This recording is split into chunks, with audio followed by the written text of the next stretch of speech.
Сәлеметсіздер ме, құрметті оқушылар. Бүгін сіздермен зәр шығару, бөліп шығару жүйелерін өтетін боламыз. Соның ішінде бөліп шығару мүшелері. Жалпы бөліп шығару, зәр шығару деп отырғанымыз не? Ағзадағы зат алмасу процесінен пайда болған қалған қалдықтарды немесе қажетсіз заттарды сыртқы ортаға бөліп шығаратын мүшелер. Бөліп шығару мүшесі ретінде біз бүйректі айтамыз, немесе зәр түзілетін болғандықтан оны зәр шығару мүшесі деп те атаймыз. Яғни мынау сіздердің көріп тұрғандарыңыз бұл адам бүйрегі. Жалпы бүйрек негізгі зәр шығару мүшесі болғандықтан біздегі фильтрация қызметіне қатысады. Яғни бүкіл ағзада болып жатқан процестердің барлығын фильтрден өткізіп, қалған қалдықты зәр түрінде сыртқа шығарып береді. Қажетсіз түзілген улы, мысалға аммиак, адам ағзасы үшін улы заттар болып табылады. Енді жалпы бүйректің құрылысына келейік. Бізде адамда екі бүйрек болады. Сіздердің қазір көріп тұрғандарыңыз бұл тек бір бүйрек қана. Дәл осы секілді тағы бір бүйрек бар. Яғни ол бізде оң жақ және сол жақ бүйректер деп аталады. Бүйрек адамның жамбас қуысының тура артқы жағында орналасқан жұп мүше. Пішіні жағы үрме бұрышқа ұқсайды. Яғни сіздерде ұбт-да дәл осылай келеді. Пішіні үрме бұршаққа ұқсайтын мүше. Жұп мүше немесе. Оның жауабы бізде бүйрек болады. Яғни екі бүйректі бір-бірімен қосқан кезде кәдімгі бұршақтың пішіндес болып келеді. Бүйректің салмағы туралы айтатын болсақ, бір бүйректің салмағының өзі 150 грамм құрайды. Яғни оң жақтың өзі бір бөлек, сол жақтың өзі бір бөлек болып есептелінген кезде. Бүйректің өзінің ерекше құрылымдық бірлігі бар, оны бізде нефрондар деп атайды. Естеріңізде болсын, ол дәл осылай сұралады. Бүйректің құрылымдық қызметтік бірлігі болып. Егер адам ағзасында бүйректе нефрон болмаса, онда фильтрация процесі жүрмейді деген сөз.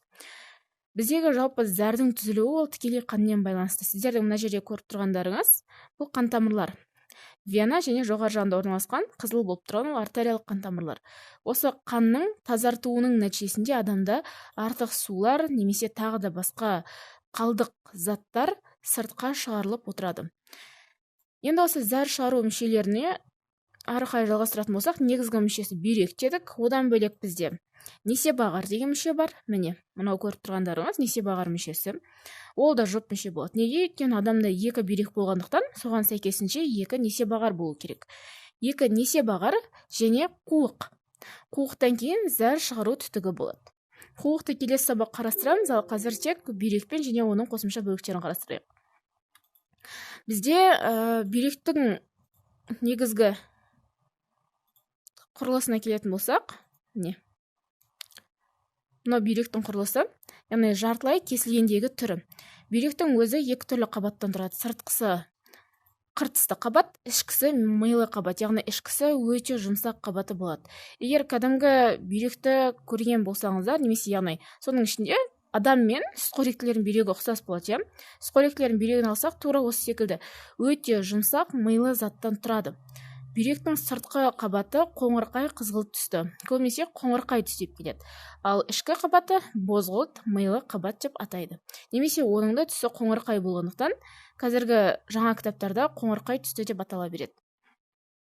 Енді бүйректің бұл жалпы өзінің қабаттарын айтып алдық. Ішкі қабаты өте жұмсақ, сырты жай ғана қыртысты қабаттан тұрады. Ал енді мынау бүйректің қабаттарын алып тастаған кезіндегі көрінісі. Міне, сіздерге қызық шығар, бұл дегеніміз не? Бұл біз айтамыз жалпы биологияда, бүйректің пирамидалары, бүйректің астаушалары, бүйректің қақпақшасы деген секілді.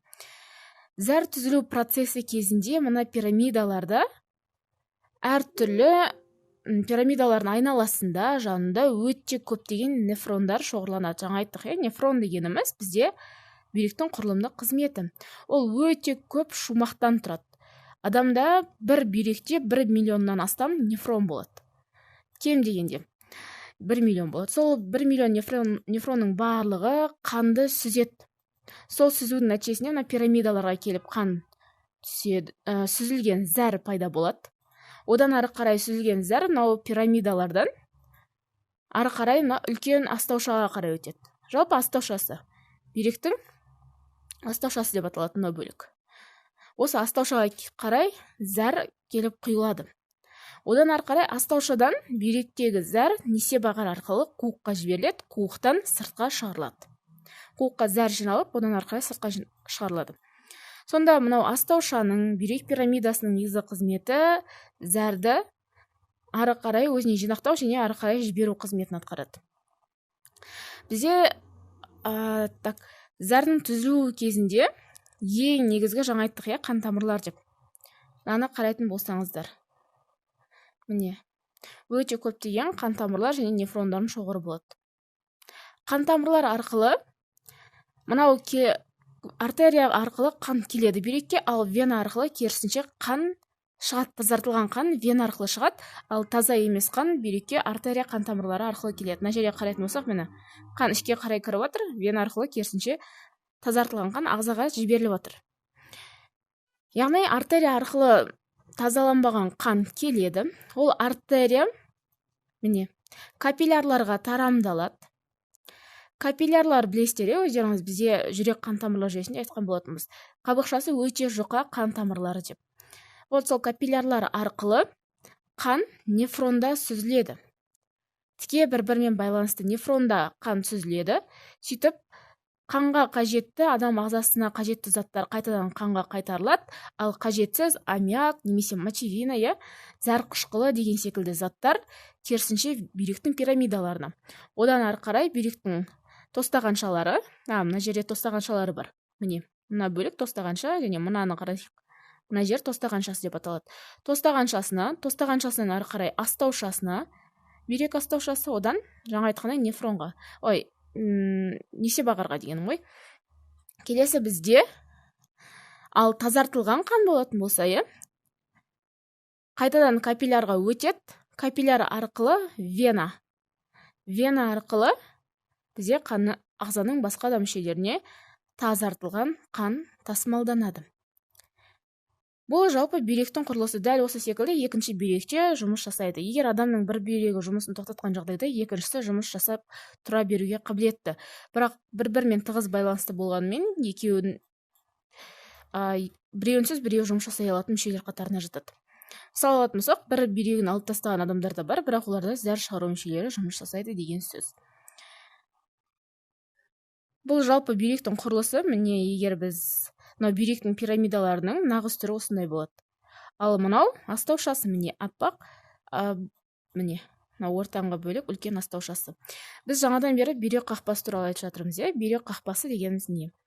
Бүйрек қақпасы деп отырғанымыз мына бөлік. Былай көрсетейікші, міне. Мынау бөлігі бүйрек қақпақшасы деп аталады.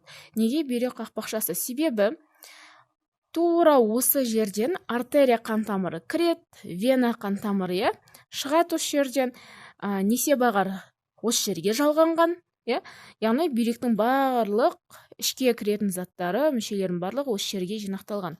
Сондықтан да ол бүйректің қақпақшасы деп аталады.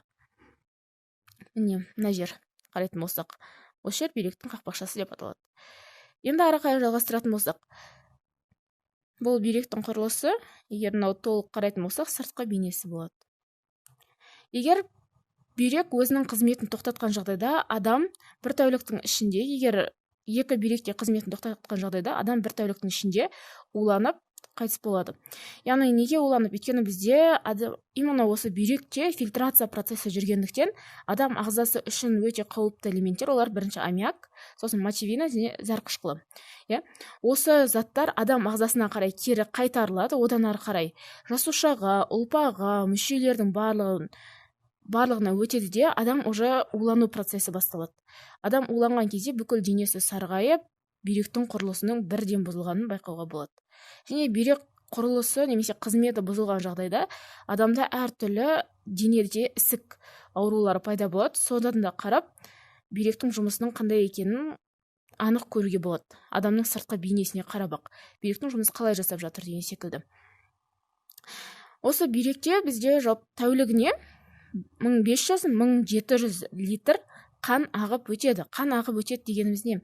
Мынау сіздер көріп тұрған бөлікке артерия арқылы қан келеді де бір тәулікте 1700-1500 литр қан осы жерде фильтрленіп, сүзіліп, қайтадан ағзаға қайтарылады. Ал каждый минут сайын 1 литрға жуық қан адам ағзасында тазаланып отырады.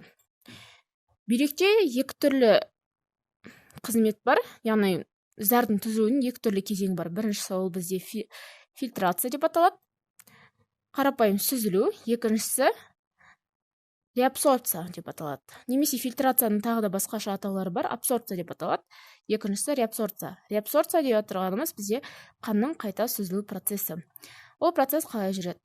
Мынау артерия қан тамыры арқылы зар келді, қан келді. Зар емес, бірінші қан келеді. Қан келеді, сөйтеді де бұл жерде нефрондардың өзіндік құрылысы бар. Ол әртүрлі шумақтардан, әртүрлі капсулалардан тұрады. Сол капсулаларда қан сүзіледі. Бірінші реттік зардың құрамында ешқандай да, яғни ультрасүзілу деп атайды, немесе фильтрация, немесе абсорбция. Ол кезде бізде қан құрамында ешқандай заттар жіберілмейді, яғни болмайды зардың құрамында, қан жасушалары болмайды, естеріңізде болсын. Және ол жерде бізде қанның нәруыздары, яғни қан құрамындағы әртүрлі альбумин, глобулин деген секілді нәруыздардың ешқайсысы болмайды. Жай ғана зар түзіледі. Ал енді екіншілік сүзілу кезінде сол біріншілік сүзілу қайта сүзіледі, яғни реабсорбция, қайта сүзілу деген мағынаны білдіреді. Қайта сүзілген кезде қанға қажетті заттар, адам ағзасы үшін қажетті заттар қайтадан қанға қайтарылады. Ал қажетсіз заттар одан ары қарай пирамидаға, яғни одан ары қарай астауша, яғни зар болып түзіле бастайды. Ол бізде зардың түзілу процесі болып келеді. Енді бұл жалпы құрылысы. Ары қарай жалғастырайық. Бізде келесі бүйректің ауруларына тоқтала кетейік. Мына жерде аурулардан бұрын тағы бір айтатын жайт, мынау бүйректің құрылысында несебағар бізде екеу деп айтады ғой. Несебағар екеу, ол қалың бұлшық етті. Несебағардың ұзындығы 10-12 сантиметр немесе 15 сантиметр мөлшерінде болады. Бұл несебағар тікелей зарды қуыққа қарай жіберетін трубочка секілді мүше. Егер несебағарға тұздар, естеріңізде болсын, зар түзілу процесі кезінде зардың құрамында міндетті түрде тұздар пайда болады. Тұздар болады. Сол тұздардың шектен тыс көбейіп кетуі нәтижесінде бүйректе, осы және несебағардың өзінде, бүйректің өзінде бүйрек тасы деп аталатын тастар пайда болады. Оны бізде ауру уралитаз деп атайды, немесе бүйрек тасы деп атайды. Және бізде осы несебағарға байланысты бүйректің өзіндік аурулар бар. Ол бізде несебағарда патогенді микроорганизмдер әсерінен деген қазір жаңадан қосылған сұрақ бар. ОБТ-да патогенді микроорганизмдердің әсерінен бүйректе пайда болатын ауру пилонефрит деп аталады.